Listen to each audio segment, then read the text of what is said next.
আমি পিঙ্কি কাছে চলে যাব। পিঙ্কি, একটু আগে তুমি অনুপ্রবেশকারী তার কনফেশন, তার স্বীকারোক্তি শোনাচ্ছিল আমাদেরকে যে কিভাবে সে আমাদের দেশে ঢুকে পড়ে ঝাঁকিয়ে কাজ করছিল। ওখানে বাংলাদেশিরা যারা রয়েছেন তারাও তো বাড়ি ফেরার জন্য ব্যগ্র হয়ে রয়েছেন, তাদের সঙ্গে কি কোনো কথা বলা সম্ভব হয়েছে?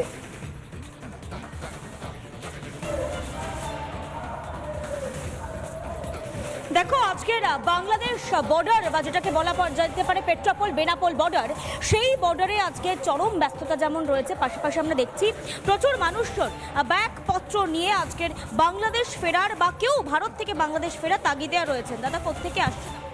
বাংলাদেশ থেকে। ভারতে এসেছিলেন কবে?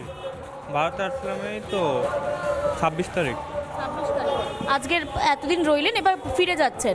ভিসার মেয়াদ শেষ হয়েছে না কোনো খবর শুনে ফিরে যাচ্ছেন? ভিসার মেয়াদ শেষ। বাংলাদেশের অবস্থা এখন কেমন রয়েছে, কতটা খবর?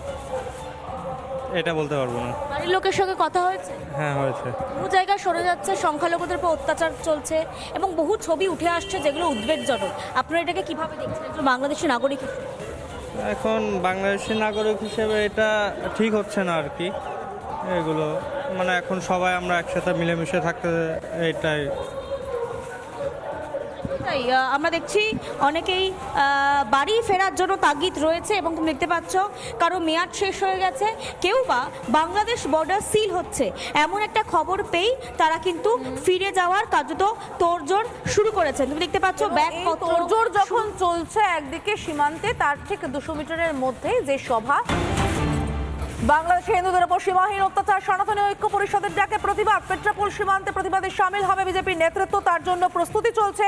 সীমান্ত বন্দরে 0 পয়েন্ট থেকে মাত্র 200 মিটার দূরে অস্থায়ী মঞ্চ তৈরি করে, যদিও সেই সমাবেশ আটকাবার জন্য, যেহেতু সেই সমাবেশে বিরোধী দলনেতা শুভেন্দু অধিকারী যাবেন, বিজেপির নেতৃত্বরা যাবেন, তাদেরকে আটকাবার জন্য একবারে কড়া ব্যবস্থা নেওয়া হয়েছে পুলিশের পক্ষ থেকে। অন্যদিকে পেট্রাপোল সীমান্তের ছবিটা দেখতে পাচ্ছেন, যেখানে লম্বা লাইন বাংলাদেশিদের তাদের ঘরে ফেরার হিড়িক, যে হিড়িকে যে ভিড়ের মধ্যে সামিল হয়ে অনুপ্রবেশকারীরা যারা চোরাগুপ্তা পথে এই বাংলায় ঢুকেছিল এবং এই বাংলা হয়ে দেশের বিভিন্ন প্রান্তে ছড়িয়ে গিয়েছিল, তারাও ফেরার চেষ্টায় রয়েছে।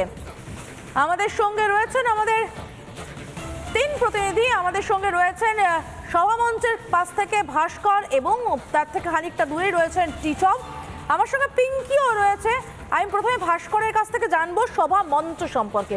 ভাস্কর, সভা মঞ্চতে তুমি ঠিক কি দেখতে পাচ্ছ, প্রস্তুতি কতটা দেখতে পাচ্ছ এবং আশেপাশটা দেখে তোমার কি মনে হচ্ছে এই সভা হতে না দেওয়ার জন্য বা ব্যগ্রতা কতটা?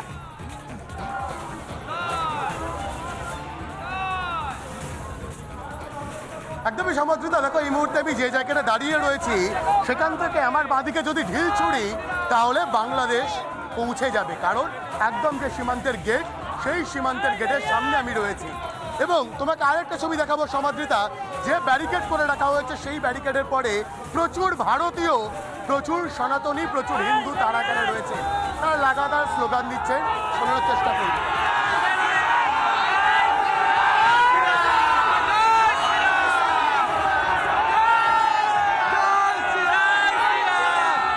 আপনারা এখানে জমায়েত করেছেন কেন? আমরা আমাদের হিন্দুদের উপর অত্যাচার হচ্ছে বাংলাদেশে, তার জন্য আমরা জমায়েত হয়েছি। আমরা মোহাম্মদ ইউনূস সরকাররা এইভাবে অত্যাচার চালাচ্ছে কেন? মোহাম্মদ ইউনূসের সরকার, এরা জামাত ইসলামী মৌলবাদীদের সরকার। এরা বাংলাদেশের সংখ্যাগরিষ্ঠ হিন্দুদের ভাইরা আছে, তাদের উপর অত্যাচার করার জন্য অত্যাচার বারবার। 71 সালের পর থেকে কিছু হলে হিন্দুদের প্রতি অত্যাচার আমরা চাই। কেন কেন কেন মোহাম্মদ ইউনূস এরকম কেন করছেন? আপনারাও এখানে জমায়েত করছেন, দেখছি কারুর হাতে ধ্বজ, কারুর হাতে পতাকা। পাকিস্তানের সাথে ইউনিসের হাত আছে, পাকিস্তানের মদতে ইউনিসের কাজ করছে, নিজেরাই খেতে পারছে না।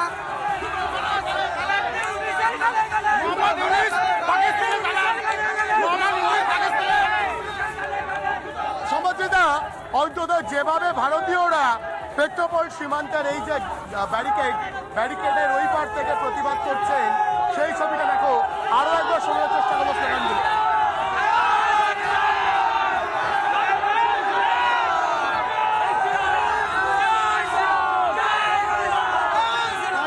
এই যে গর্জন,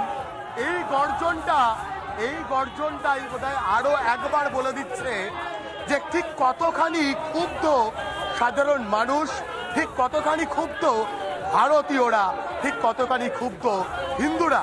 চিন্ময় কৃষ্ণ প্রভুর ওপর লাগাতার অত্যাচার একদিকে চলছে, অন্যদিকে দাঁড়িয়ে ভারতের পতাকাকে অপমান করা হচ্ছে বাংলাদেশের বিভিন্ন জায়গায়।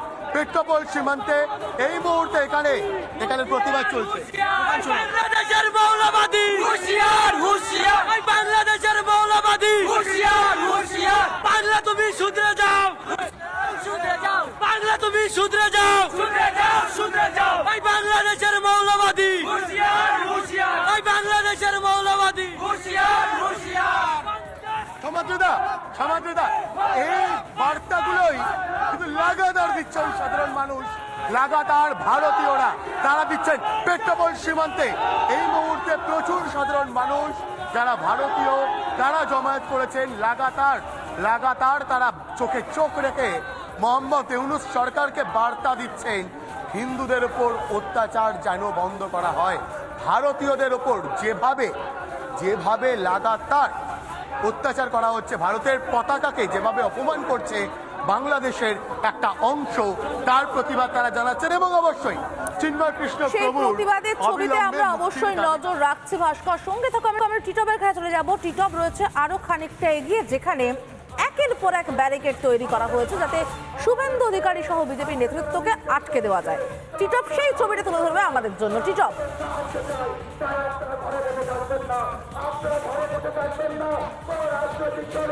দেখো একদম তোমাকে প্রথমে দেখাচ্ছি ছবিটা, তুমি দেখো পুলিশে কার্যত 6 লাখ এখানে, অর্থাৎ শুভেন্দু অধিকারী কোনো রকম ভাবে যাতে পেট্রাপোলের যে 0 পয়েন্ট সেই 0 পয়েন্টে তারা না পৌঁছতে পারে তার জন্য পুলিশের পক্ষ থেকে একাধিক ব্যারিকেড করা হয়েছে, একাধিক গার্ডরেল রাখা হয়েছে। অর্থাৎ একদিকে যেমন সনাতনীরা তারা যেমন আসতে শুরু করেছেন, তুমি দেখো আরেকটা ছবি দেখাচ্ছি, অর্থাৎ আজকের দিনে দাঁড়িয়ে এই যে একটা আবেগ বলা চলে, তুমি দেখো শারীরিকভাবে একজন অক্ষম রয়েছে, তো তিনিও কিন্তু নিজে আজকে আসলেন, অর্থাৎ এই যে সনাতনীদের যে প্রতিবাদ সেই প্রতিবাদ সভায় তার সঙ্গে সরাসরি কথা বলবো। আচ্ছা, আপনি শারীরিকভাবে কিছুটা হলেও সমস্যা রয়েছে, আজকে আপনি আসলেন, কি বলবেন? প্রথম কথা, আজ আমার মায়ের বুকের উপর পা তুলে দেওয়া হয়েছে বাংলাদেশে। শুধু তাই নয়, তার পাশাপাশি আমার সনাতনী ভাইদের উপরে অত্যাচার চলছে, মা বোনেদের উপরে শারীরিক নির্যাতন শুরু করে বিভিন্নভাবে তাদেরকে মেরে দেওয়া হচ্ছে। আপনারা জানেন আমাদের এক ভারতীয় হিন্দু সনাতনী এক ভাই গেছিল বাংলাদেশে, তার উপরেও শারীরিকভাবে অত্যাচার করে কালকে সে এসছে আমাদের ভারতে। তো এইভাবে নৃশংসতা চলছে বাংলাদেশে, একটা অরাজকতা তৈরি হয়েছে, যে সরকার একটা মানে ডানাশাহী সরকার চলছে, যেটা মানে খুব একটা লজ্জাজনক ব্যাপার বাংলাদেশে।